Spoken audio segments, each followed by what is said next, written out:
Hello, my name is Mark Gibson, and you're listening to the podcast version of the Teagasc Signpost Series, a weekly webinar that promotes and examines sustainability in Irish farming. Good morning, and you're welcome to today's Signpost webinar. We hope you're keeping safe and well. Today, we're going to be discussing water quality and how researchers, economists, and behavioural scientists are working with agricultural advisors and farmers to develop new approaches to protecting water quality. The WaterMARKE project is a cross-agency collaboration focused on mitigating agricultural impacts through research and knowledge exchange. And this morning, we're delighted to be joined by Dr. Mary Ryan, who's an environmental economics researcher with Teagasc and also coordinator of the WaterMARKE project. Dr. Paula Cullen is a postdoctoral researcher with the WaterMARKE project. Professor Cathal O'Donoghue of University Galway. And finally, we also have Daniel Urban, who's a Walsh scholar and PhD student in University of Galway. So you're all very welcome to this morning's webinar. Mary, you're going to be leading the charge with the presentation. But before we do that, maybe you could give us a little background to the WaterMARKE project. Sure, Mark, and thanks for the opportunity to present here this morning. It's going to be a fairly high-level whistle-stop tour of the work that we're doing in the project. It's an EPA and Department of Agriculture funded project. It's now in its fourth year, so we reckoned it was timely to present some high-level results. We still have a bit to go in the project, but as you said— How long is the project altogether, Mary? 4 years. So it's in the fourth year now, yeah. It's about, as you said, bringing the science, the economics, and the behavioural psychology together and working very much with farmers, particularly in the ASSAP Programme, to look at coming up with localised solutions for local water quality issues. Without further ado, I'll start into the slideshow and I can start to explain some more about the project then. You can see that from the first slide there, it's a cast of thousands, as is the case in many projects. And there are just 3 presenters here today. And just to point out that the work that we're presenting includes the work of a number of different people, and they'll be mentioned on the slides as well. So in terms of the context where we are now, just a week ago or so, we got the latest EPA water quality report, which shows that we're a long way from meeting the targets of having good quality water by 2027. If you look at the blue and the green segments there, they add up to 54%, and that's for high and good water quality, but we need to be at 100% by 2027. And the EPA also remind us that agriculture is a significant pressure on water quality in Ireland. So that's kind of the high level need for the work that we're doing. Water quality is a peculiarly complex and challenging issue in that it's very, very localized.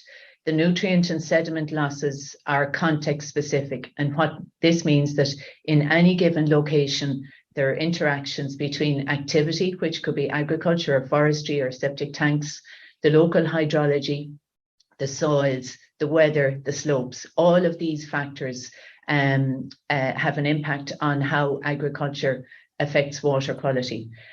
So there's spatial, from a research perspective, we say that there's spatial variation, but there's also temporal variation. So these factors change over time. They're not static. They change year on year, depending on changes in activity and weather patterns.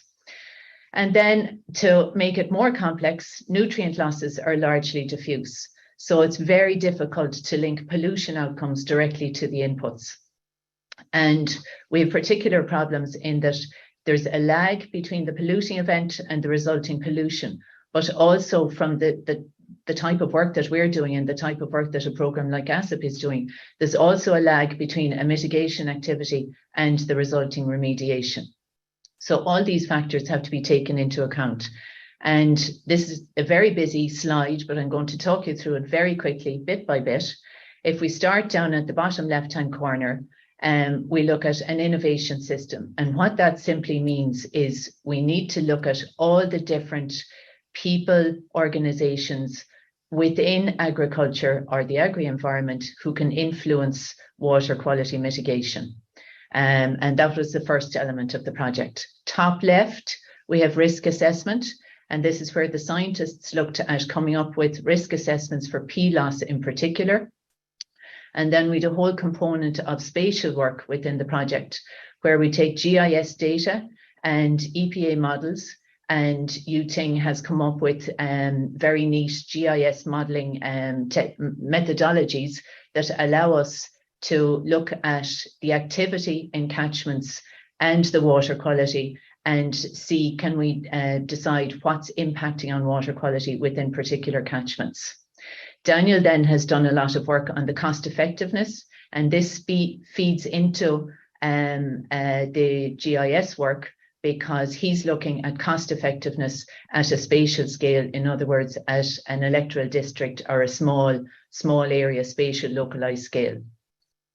Then if we move on to ASSAP, we look at, with all the measures that are applied or that ASSAP advisors propose to farmers, we're trying to see, of those measures, what are the characteristics of those measures?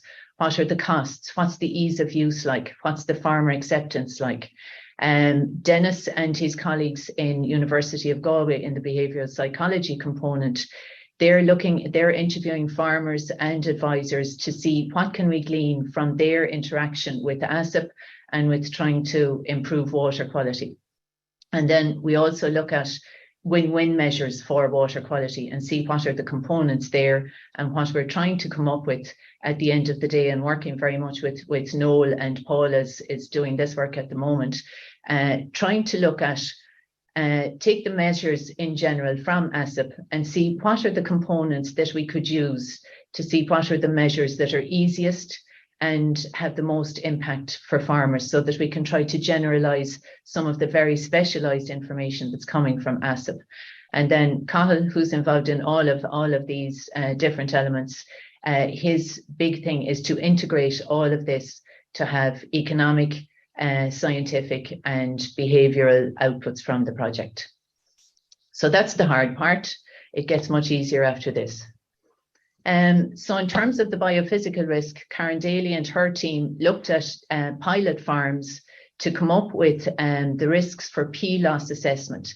And they devised an actual risk assessment and the associated measures to mitigate these risks. And they have published this information. But they have also then, which is critical within our project, they've spent a lot of time training up advisors and upskilling advisors on the implementation, on the risk assessment methodology itself, and the training up of advisors. So in terms of looking at the innovation system, what we want to see is who can influence water quality. First of all, it's farmers, and they're the closest to the streams and the rivers, but there isn't one type of farmer. There are intensive and extensive farmers. But also there isn't just one context, and we saw already that water quality is context specific, and there are areas that are high risk and there are areas that are low risk. So you could have intensive farmers in high risk areas or low risk areas, but the same incentives aren't going to work for these types of farmers. So already we started with 2 different types of farmers who might react to 2 different types of incentives. Now we have 4 different types of risk and incentives. And what are the incentives that are out there? There are many different types of incentives. There are political and social, there are markets and subsidies and premiums, and national policy, local monitoring and enforcement by the local authorities. But then there are also national rules and regulations like the Nitrates Directive and CAP and cross compliance. And there's national level information in terms of research, and there's also national level advice. And there are lots of different actors who are providing these incentives. And I suppose the big message to take away from something like this is that to influence the actors on the right-hand side, so to influence farmers, you also need to be able to look at all these different bodies and to influence how these bodies provide incentives or provide regulation in a way that they can be taken up in the best way possible by the farmers. So working with ASSAP then, we can look at many different things, and I have to say that working with ASSAP has been an absolute pleasure, because the guys in ASSAP and the girls in ASSAP have collected a huge amount of data on an ongoing basis, and it gives a project like ours a lot of information to work with and a lot of nice people to work with as well. So we look at, and Paula will talk to you about the measures, the farm and farmer characteristics. So what farmers adopt measures quickly, what farmers don't. And then Denis and his team looked at the psychology of interaction with ASSAP and water quality. And Cathal then will finally tell you more about the behavioural analysis that we're doing with ASSAP at the moment. And I'll hand you over to Paula, who's the postdoc working on the project at the moment. Okay, so my role in WaterMARKE is with the help of Noel, is to analyse the measures that ASSAP advisors recommend to farmers. These measures focus on about 44 different environmental issues that impact water quality. The issues are then classified by type, so farmyard, land management, or nutrient management.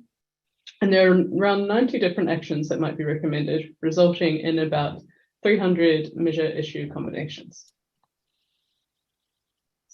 Each of these measures has been characterized by a number of different features. Based on expert opinion, we've ranked these. So this includes the knowledge level required to undertake the measure, the level of costs involved, both the direct costs that are upfront or ongoing, as well as indirect costs such as lost productivity and transaction costs, i.e. the hassle or admin time. How each of these measures fits with social norms is also collected, so meaning whether it aligns to conventions of both farmers and advisors. And finally, the environmental impact of each measure was estimated. This graph gives an example of some of the data. So each of the measures is ranked on a scale of 1 to 3. The left 3 are for farmer norms, with a higher value meaning that it more closely aligns with what farmers would perceive as the usual way of farming. So the orange and brown there means it is like the way that they would usually farm. And we can see that measures assigned to help farmyard issues are more aligned to the norms. The right 3 show the level of knowledge required, with 3, or brown in the diagram, being higher. A larger amount of the measures indicate a medium to high level of knowledge required. The level of different costs was also estimated on a scale of 1 to 3 for each measure. We can see there is variation across types. While not all measures have ongoing costs, the second column there, most measures have transaction costs, such as hassle admin. This work is at an early stage, and the overall goal is to identify a group of measures that fit norms and have relatively low costs compared to the level of environmental impact achieved. And this will hopefully be done through the clustering of measures. This will have the benefit of being able to prioritize the identified group of measures and in turn be able to prioritize general advisor and farmer training to measures that would have high uptake and high impact. So my work builds upon that's already completed in WaterMARKE, looking at farmer uptake and completion of measures and recommended to farmers in ASSAP. Some key takeaways from this analysis were that farms in high and medium risk areas are less likely to have started measures than those in low risk areas. Also, catchments with diffuse P-in and sediment losses are less likely to have engaged than those with point source losses, who were more likely to have engaged, started and completed measures. Farm characteristics were also analysed, and the results indicated that livestock systems were less likely than tillage farmers to have started measures. Additionally, agri-environment scheme participants were more likely to start and complete measures than non-participants. Another area of analysis in the WaterMARKE project has been completed by Daniel Urban, a PhD student with the University of Galway in Stroke. He's been looking at the cost effectiveness of nitrogen mitigation measures and identifying how it varies spatially. For each electoral district, Daniel has calculated for a range of measures the marginal abatement cost, or cost per unit of emissions abated. This is determined by looking at predicted changes in output and costs over the change in emissions. So, for example, we have wind measures, such as an increase in the dairy breeding index, which would result in a savings per unit abated, represented by green in the map on the left. By comparison, a win-lose measure, such as increasing slurry storage efficiency, where for each unit of emission reduced, there is a cost, signified by orange and red and yellow in the map on the right. These two maps showing a reduction in chemical fertilizer by 10 and 20% show how useful this approach can be in showing the spatial variation of marginal abatement cost, with the map on the left showing variation from savings to cost depending on the area. We can also see the improvement in the marginal abatement cost for most areas under a 20% reduction over the 10%, which shows that it is also useful for comparing measures. Daniel's work, when combined with the behavioural and environmental spatial modelling, that also took place in WaterMARKE, which Cathal will be talking about soon, can aid in identifying a cost-effective combination of measures. And I'll now pass on to Cathal. Thanks, Paula. You might put the next slide, please. So this slide describes the cattle numbers over time. So the number of animals is one of the key drivers of water lines. The top line, the blue line, is the total number of cattle, and we see the numbers on the right. And in the June statistics, there were about 7.4 million cattle in the country. And it's a little bit less than the highest number ever that occurred in 1998 after the McSharry reforms. This is driven by the bottom two lines, which are the number of dairy cows in grey and the number of suckler cows in yellow, where post dairy expansion, the number of dairy cows has decreased. It's decreased at a lower rate than the number of dairy cows has increased, and hence we've seen a rise in the number of animals in the country since 2011. Next slide, please. So Yuting Meng, our postdoc, worked with us on analysing the EPA water quality data and this graphic describes the trend in the various different characteristics. Because the biggest change we see is the fall in high status, so really good quality water over time. That particularly happened back in the 70s. On the other hand, the share of bad water quality has also declined, and over time the share of good water quality status increased. But we see a turning point in 2011. Where the share of areas with good water quality status has declined. Another thing we're interested in is the mobility of these water quality values. It isn't the case that all areas stay the same, or when they make a change they stay the same after that. There's quite a lot of entry and exit, natural variation, and we see that can be reduced due to weather or other local conditions. So over time, we see about 40% the dark bar exit, and a rising and about 20% enter. So the problem here is that more areas have exited high water quality status than enter. But it's relevant to highlight that there is natural variation, and one might consider more frequent water quality monitoring in sensitive areas, given this natural variation, to understand the drivers. It's one of the reasons why the Teagasc Catchment Programme has close to real-time monitoring of water quality to capture this natural variation. Next slide, please. We assembled a very substantial spatial database linking water quality and economic activity, including upstream activity, settlement patterns, waste management, and so on. We published a number of papers on this topic. We find that there is a clear link, unsurprising, between animals and fertilizer and waste on water quality, and there's other drivers as well, which we won't go through here. But one of the key messages we find is that for a given amount of animals, the relationship of water quality has improved over time. There has been very substantial investment, very substantial practice changes and regulation changes over time, that they've had a statistically significant impact over time. But the amount of animals in the system has varied. And so in the period between 2000 and 2010, we saw improvement in water quality due to both improved relationship between activity and water quality and a falling number of animals. But since 2010, we've seen a continued improvement in the relationship between agriculture and water quality because of ongoing measures, but that the increase in the number of animals has increased at a faster rate than we might call that environmental efficiency has improved. And so it's quite similar to climate change, where we've seen improved or less carbon per unit output, but there's more animals, and so there's more emissions.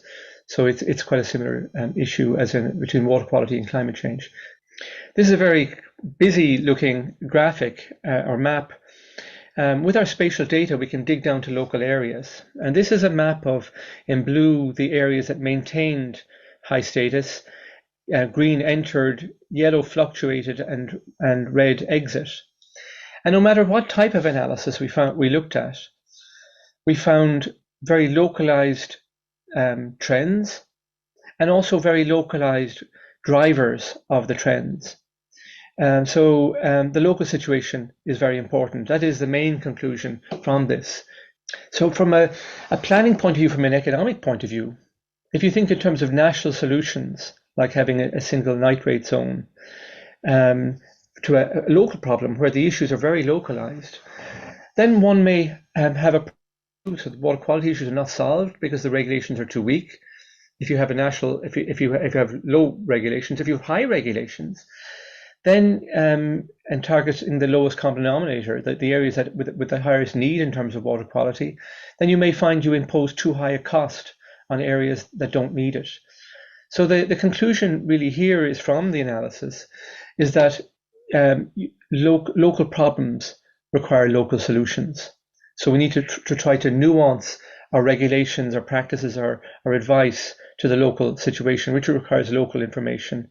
We did a lot of work on behavior in various dimensions.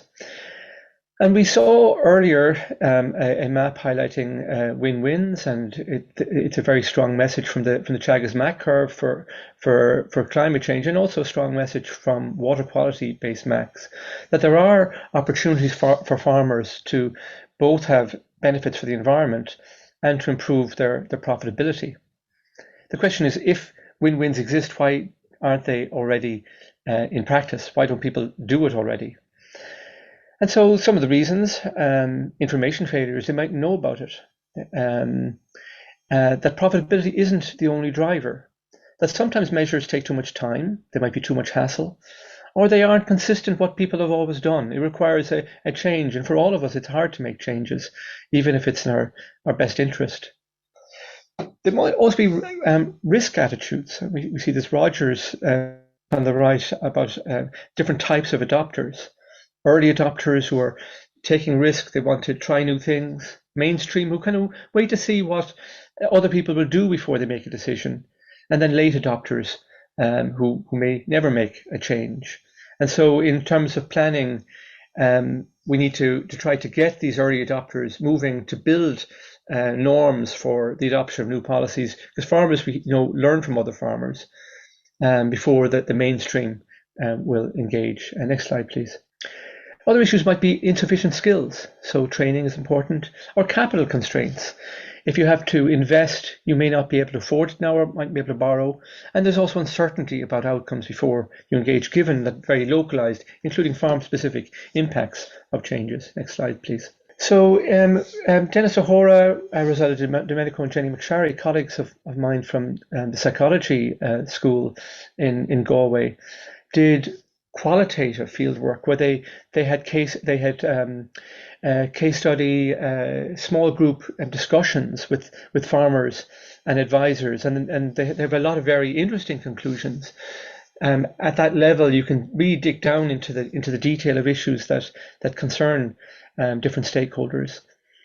And I guess a consistent issue between both farmers and advisors is the need for practical support. We're looking for people to make changes, both farmers and advisors. And so to be given the time and the resources to be able to do that. A very strong message is that both groups value each other, they respect each other, and they value the input of each other. And some particular issues, high-level issues that have come out, is that farmers are influenced by peers. It's a very strong message across all knowledge, technology transfer and adoption.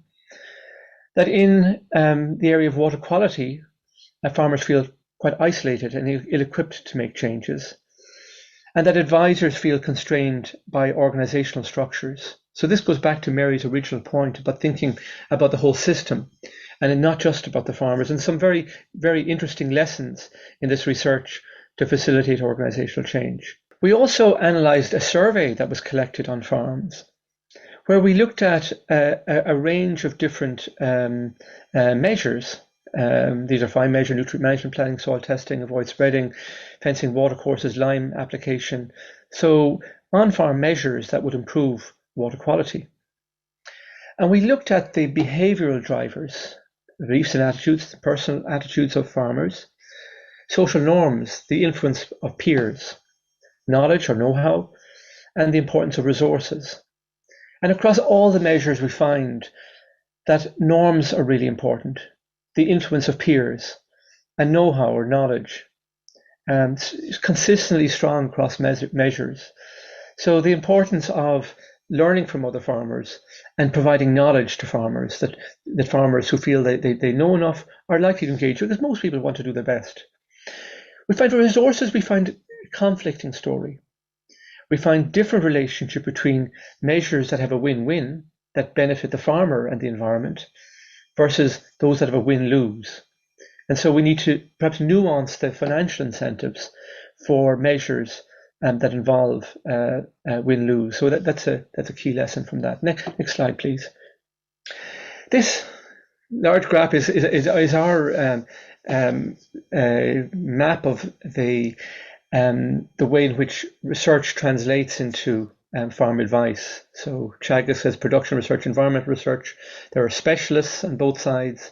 There are frontline advisors, enterprise, business and technology, environment, and also private advisors. And environmental working groups in Teagasc bring both the advice and the research together to help knowledge transfer.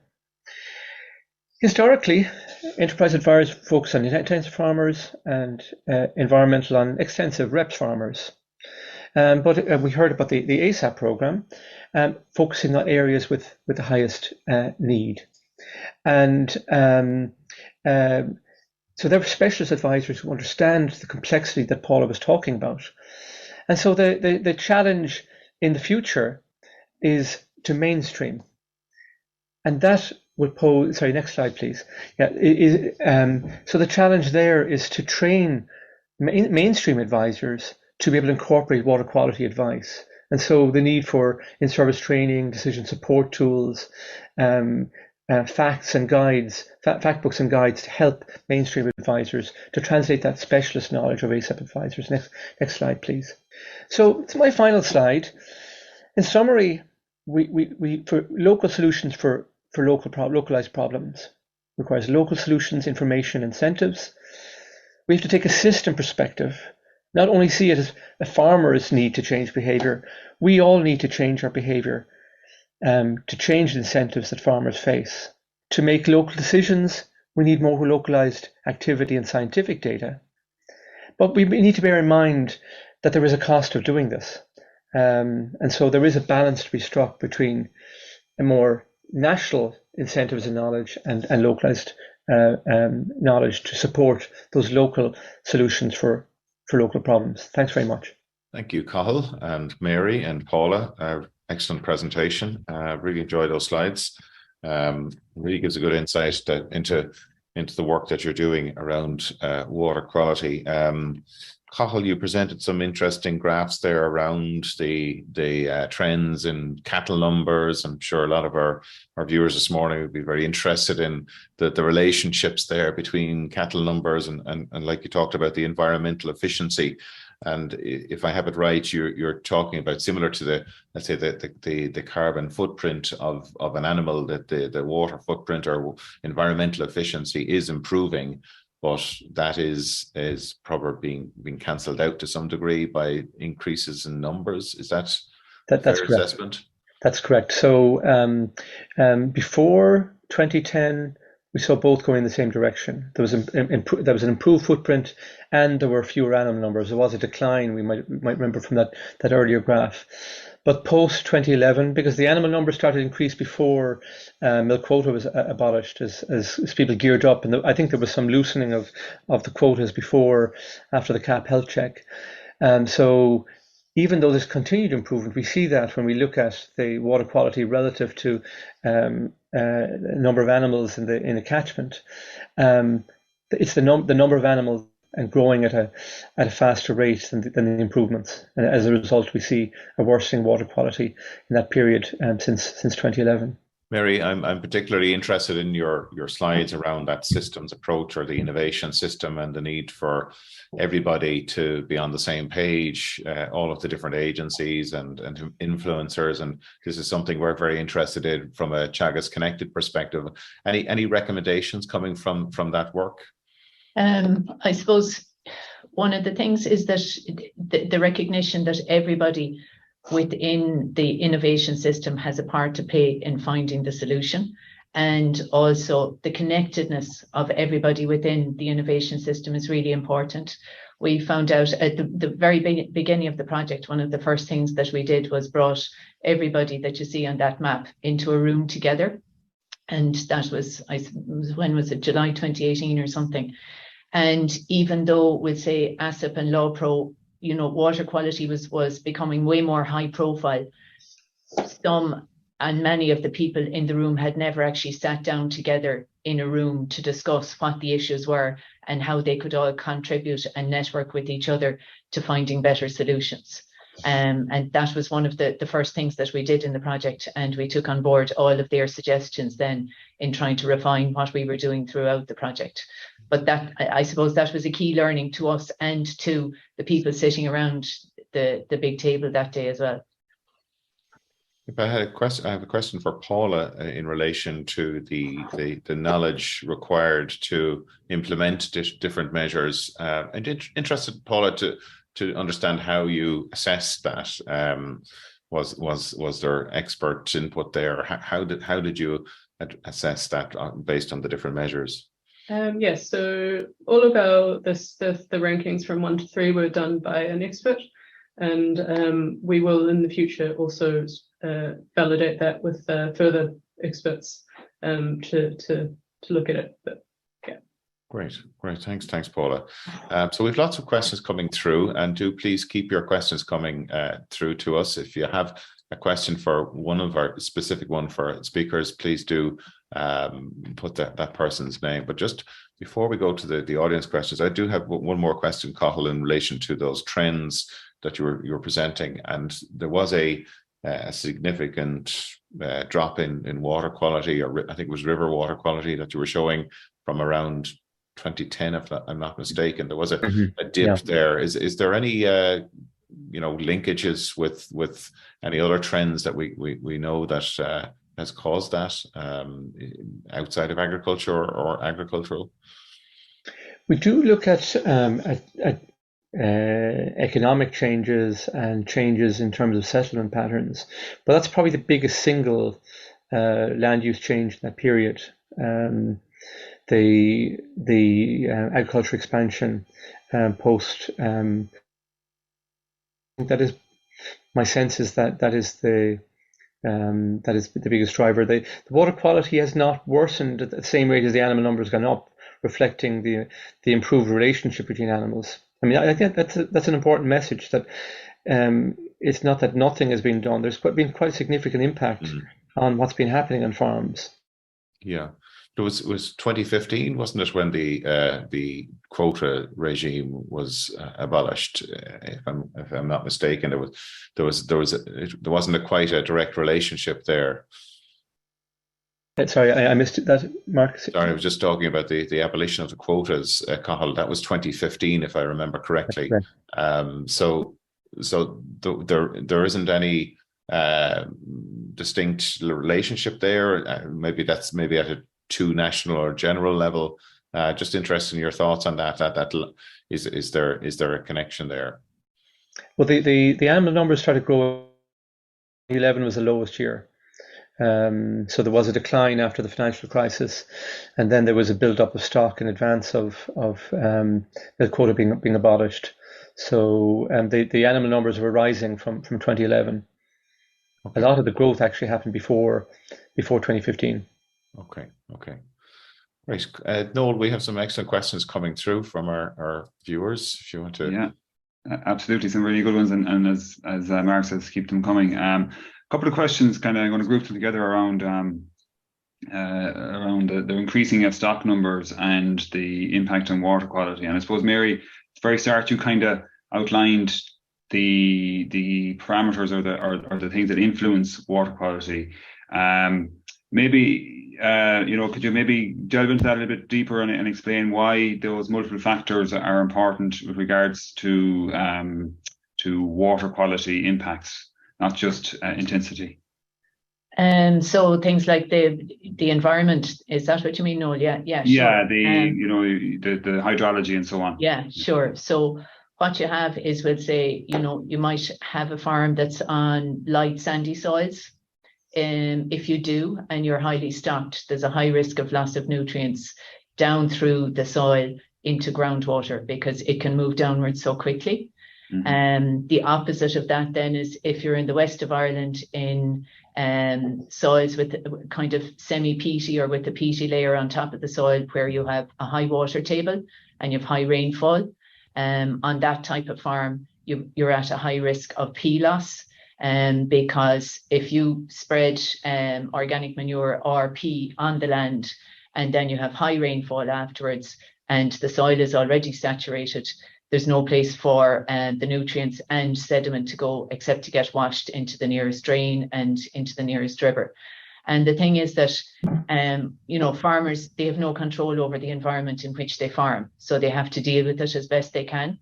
And the farmers in those two situations could be at high risk of loss of either N or P, whereas maybe neighbours of theirs are not too far away, could be in different type of soils and may not be at the same level of risk at all.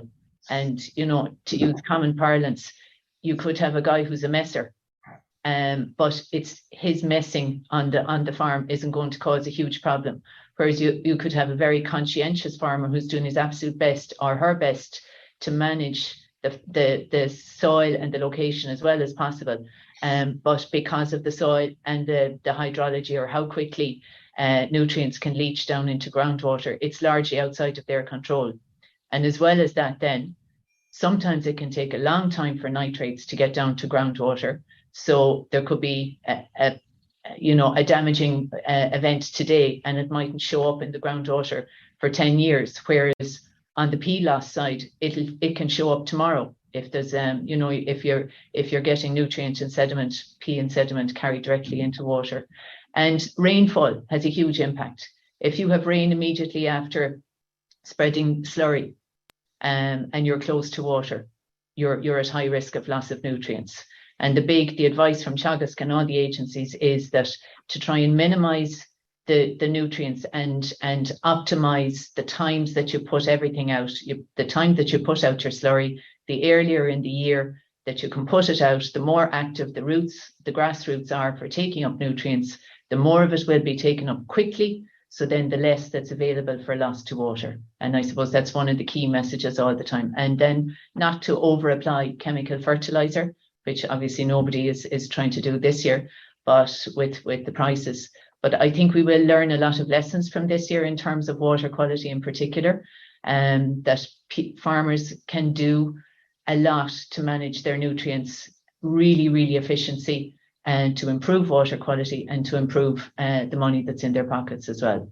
Yeah, and I suppose you kind of touched on it there around the very specific localized nature of this, and I suppose, look, it's maybe in certain parts of the country it's maybe on a parish scale or certainly on a water body scale that you have maybe more uniformity of land, but and Cathal kind of touched on it as well around the real need for or what maybe you'll provide guidance on this around what's the best way for tackling this. We have the national picture and the national rules, and you're very much kind of saying that maybe we need to focus a little bit more specifically on localized areas, and maybe just to both Cathal and Mary just to give us your thoughts on that as to what's the best pathway forward potentially, notwithstanding resources and all that, because there's a resourcing issue there as well, but in your own opinion, what would you think might be a way going forward?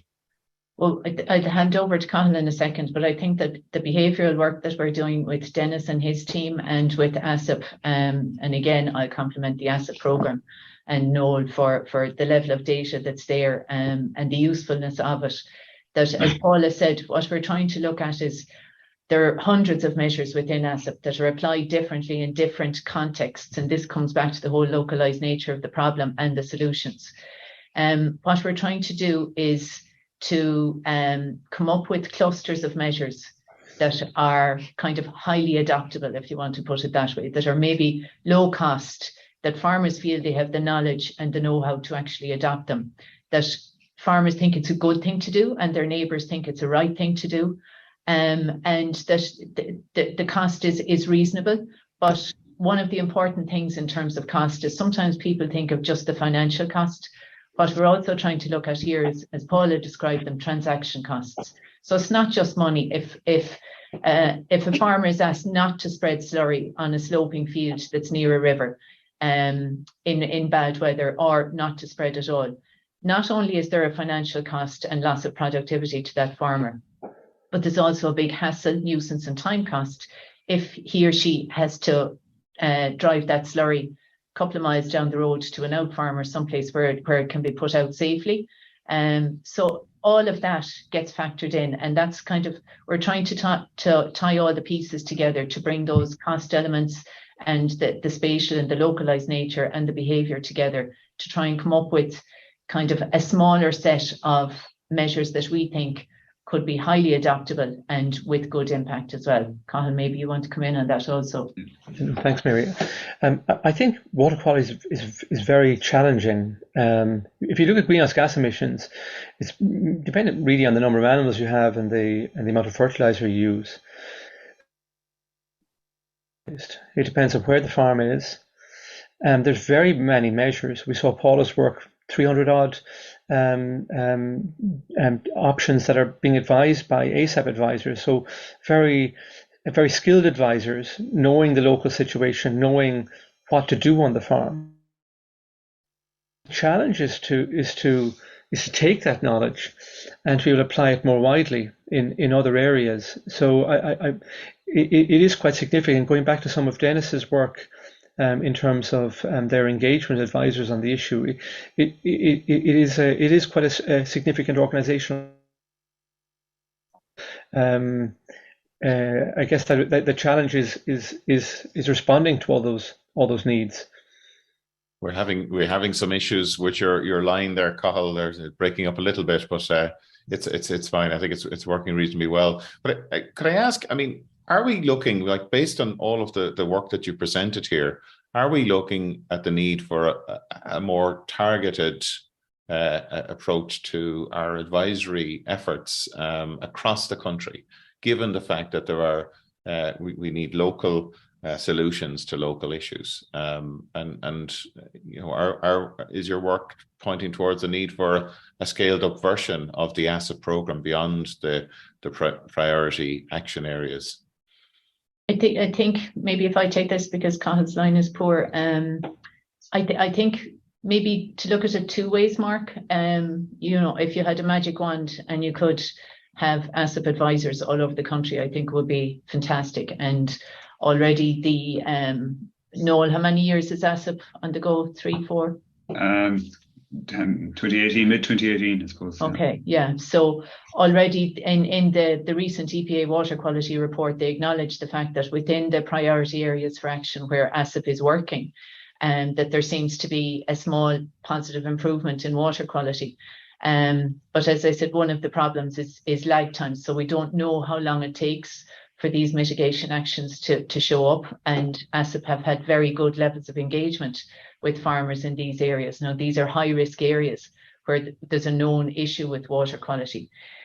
And I don't know if it's feasible. I think it would be great if you could have ASSAP trained advisors all over the country. But there's a significant, from an advisor perspective, there's a significant knowledge jump there to get to the level where all the ASSAP advisors are. What we're trying to do is it's Paula has only started recently working on this in depth within the project. But if we can get to a stage with the behavioural analysis where we can find those measures and we can describe measures and learn from the ASSAP database. So in other words, if I was a non-ASSAP advisor, and it was possible for me to have a tool that would say, I go out to Mark Gibson's farm and I say, this farm is in location XY coordinates, wherever it is. And that the tool would tell me then that the type of risk that's here is, it's either N or it's P or it's sediment or whatever. The water quality here is, and the status of the water quality and the trends in the water quality are here. And the type of farmer is, it's livestock farmer, medium size, medium stocking rate.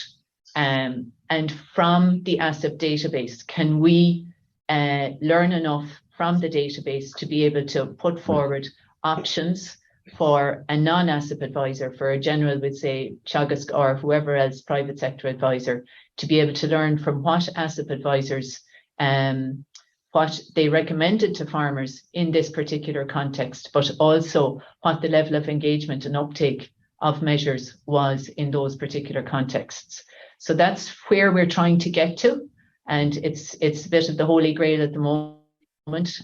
We've a short time left in the project, and it's kind of going beyond where we promised in the project, but it's the obvious kind of objective at this stage, and that's part of Cahill's kind of work in terms of integrating the cost effectiveness and what we know from all of Yuting's spatial work and Daniel's cost effectiveness work, and Paula's behavioural work now as well, to try and integrate all that together.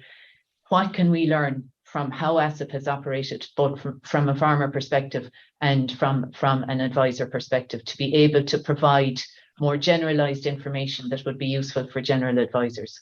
So it's a decision support tool for advisors rather than farmers, to be able to translate what the specialist ASSAP advisors know for mainstream advisors.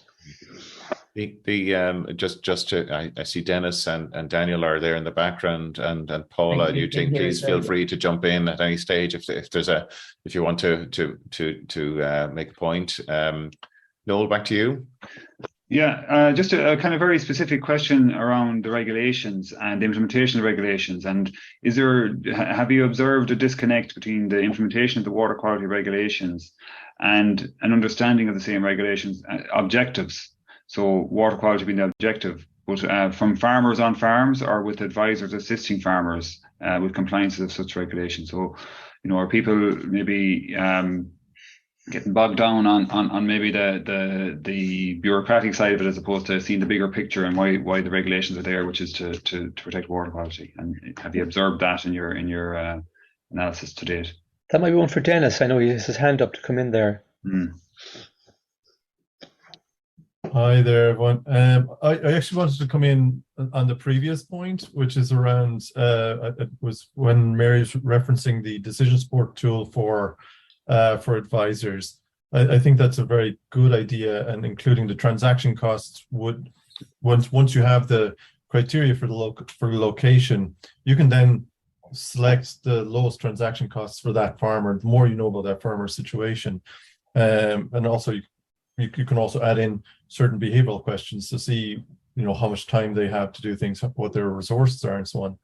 But I think it's also really important to, one of the things that came out in our analyses is there's a marketplace of advisors, and farmers choose advisors. And so it's one of these things to always keep in the back of our minds. I think for advisors, correct me if I'm wrong there, Noel, you kind of contact that in reality, which is when you're providing advice, that your advice, if it doesn't suit the farmer then is going to be thinking, might think twice about going back to your advice service. They might go to another advice service to get the advice that they want. And so there's an interesting role that farmers play as in that marketplace. And if you're going to, when you have private advisors and ASSAP advisors in there providing competing advice, there might be it might be worth talking to the private advisory network in terms of requirements to bring up certain issues, because it might make the advice marketplace unfair, if you get me. So it's one of those things that comes up. There we go.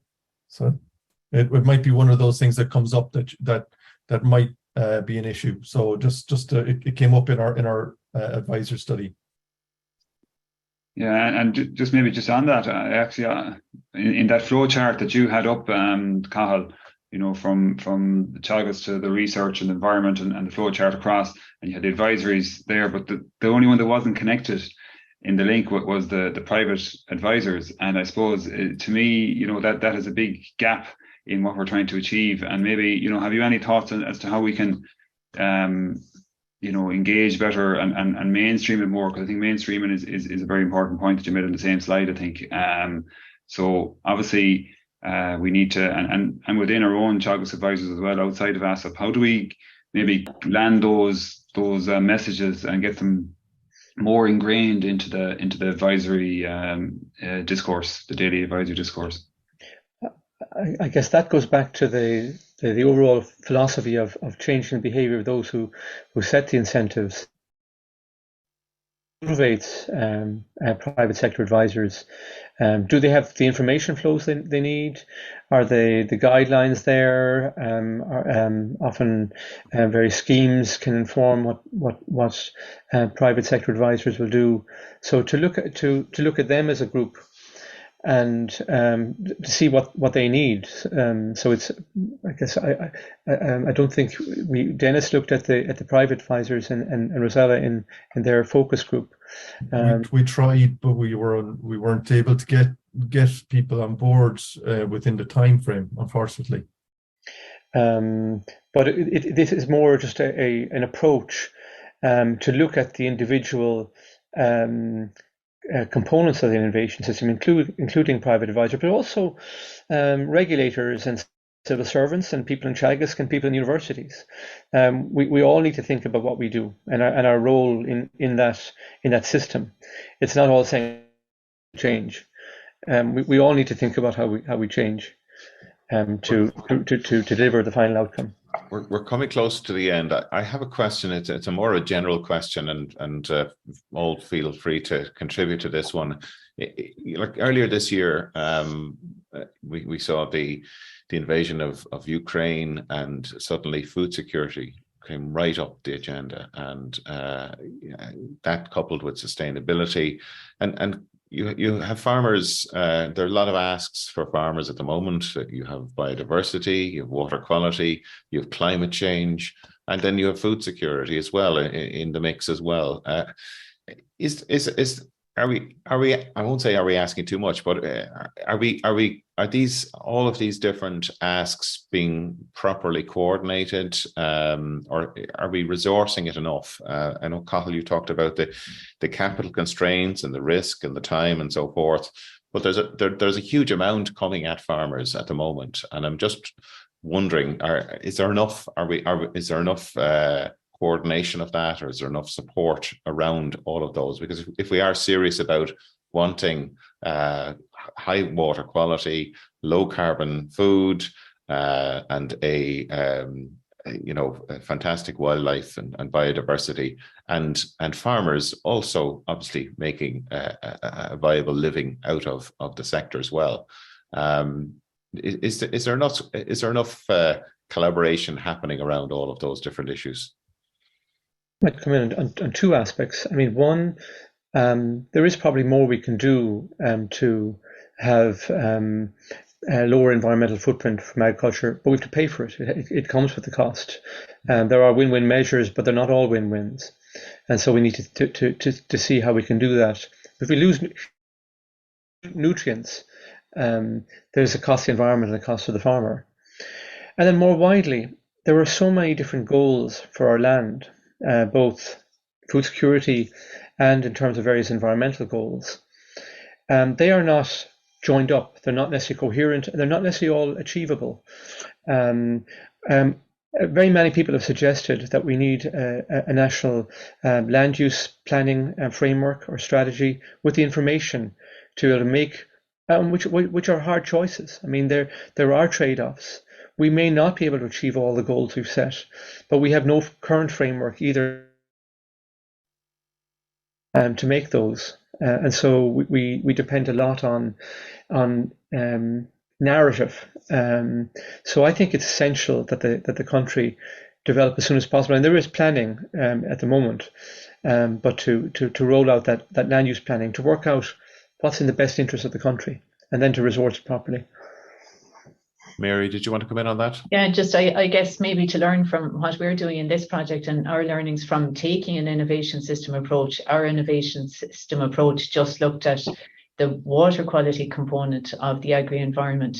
But I guess what's needed maybe is an innovation system that takes in water quality, greenhouse gases, biodiversity, land use, landscape, recreation, all of these things. As Cathal said, there are so many demands on the systems from our landscape, that, you know, maybe all the people involved in all the different elements need to sit down and look at their own innovation system rather than just look at our individual sections.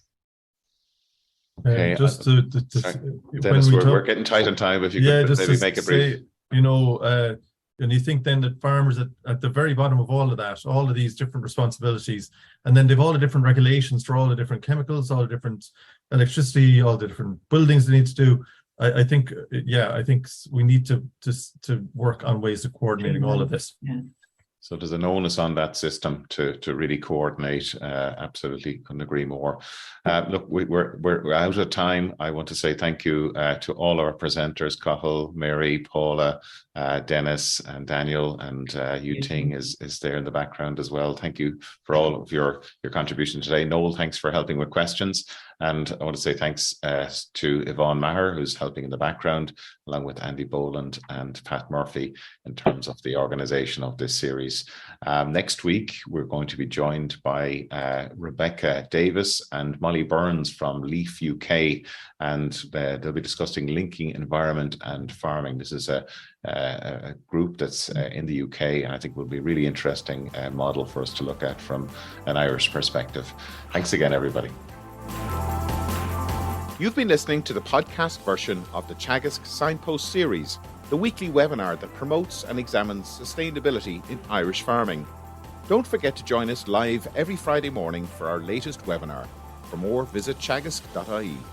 And you can also rate, review, and subscribe to the Signpost Series on Apple Podcasts, Spotify, or wherever you get your podcasts from. I'm Mark Gibson, and thanks for listening.